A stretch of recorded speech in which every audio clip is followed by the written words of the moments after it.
Look at this guy, Max. What's up, homie? What's up, man? It's your big brother, K-Rino. Want to talk to y'all about this. Two types of people in the world when it comes to this topic I'm going to bring up. You got those who panic under pressure, and you got those who compose themselves. They keep their composure, and they get through it in a calm fashion. They calm themselves down.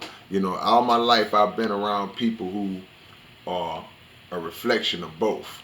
You have people who, in some of the most pressure-packed situations, I don't care if it's a fight breaking out, shootout breaking out, just chaos going on everywhere, man. A work situation. You have people who have the ability to compose themselves and calm themselves down and work through it and get out of it in a seemingly easy fashion, even though the situation might not have been easy. And I'm talking about high pressure situations. Then you got people who are in pressure situations, may not even be as high pressure as some that I mentioned, and they just panic, they lose it. They can't handle it. They freak out. And that's just a flaw in their character that is probably rooted in something that may have happened a long time ago. One of the main things we got to know is that whatever you're going through, when you're going through a tough situation, when you're in a moment, a serious moment, you have no chance of successfully navigating through that moment if you freak out, if you lose it, if you come unglued, if you fly off the handle. You have no chance of getting through that moment because your thinking is scattered. You everywhere. You're hollering out and you're bouncing back and forth. You're cussing and screaming. Everything is messed up. It's chaotic. You have to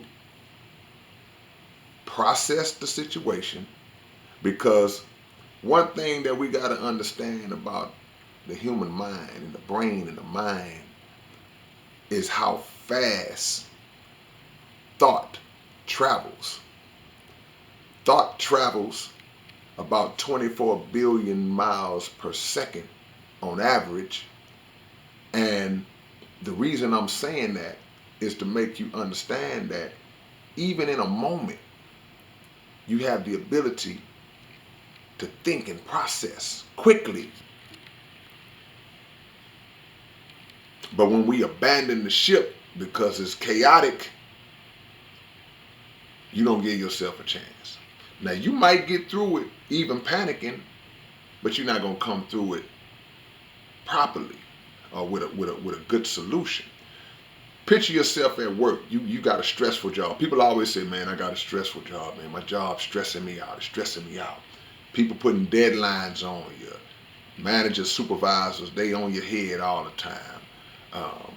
Workload stacking up. You getting behind. And you start to feel that pressure and that stress. So people snap. People have nervous breakdowns and all that. When in reality, what you have to try to do is just understand the situation you're in, gather your composure, and do your best to work it out. Because that's really the best and only option. The other option is what I said. You're going to freak out. But it's all in the mind. Whichever side you're on, it's all in your mind. Picture somebody who's in the entertainment industry, and you could be music, it could be acting, and they suffer from what's called stage fright. Stage fright is all mental. You've rehearsed, you worked on your stuff, you know this stuff inside and out. You practiced it over and over again and hit it every time. But as soon as you get in front of people, You lose it all. You draw blank. That's a condition of the mind that you got to get control over because you're feeling pressure. And pressure is an illusion in a lot of situations. And also in a lot of situations, pressure is self-created. It's self-created because we start overthinking and overanalyzing stuff, and you start magnifying it and making it bigger than what it is, and all of a sudden you created this false pressure and put it on your own self, when in reality it might not even be that serious. But even if it is, like I said, slow the game down. Slow the chaos down in your mind, because once you're in the moment, you got to figure a way to get out of it anyway. So the worst thing you could do is start to lose it. That decreases your chances. So panic versus composure. You got to understand how the Creator set this whole thing up. He made us reflections of himself, and the qualities that he has in him, he's deposited those qualities in us. So he doesn't want us to have any fear of anything or any person. But when we do that down here on our little level, where we are putting so much emphasis on things that in the grand scheme might not even mean nothing, then we're not exercising our God-given abilities to overcome all situations like that. We abandon it. We just jump ship. And we're some of the same people that go to church, go to the mosque, praise the Lord, and God got me. Won't he do it? No weapon formed against me.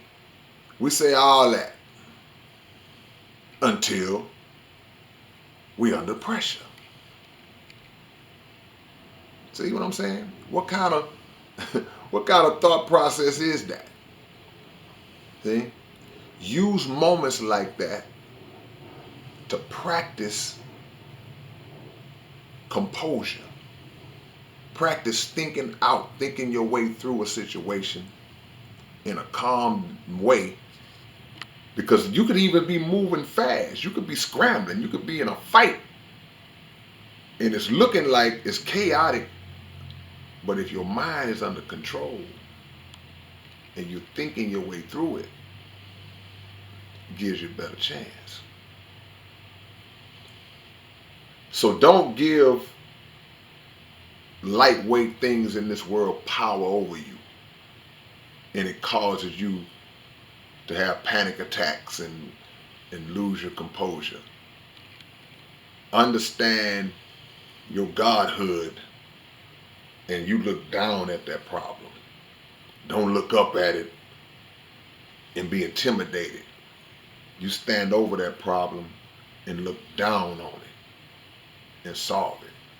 All right, man, this your big brother K-Rino. Hope this helps somebody. Y'all like, comment, subscribe, and be looking for the album. The album, A Blessing and the Burden, will be out in a few weeks. So make sure y'all get ready. Get your chips together, man. It's going to be big. All right, man. Catch y'all later. Peace.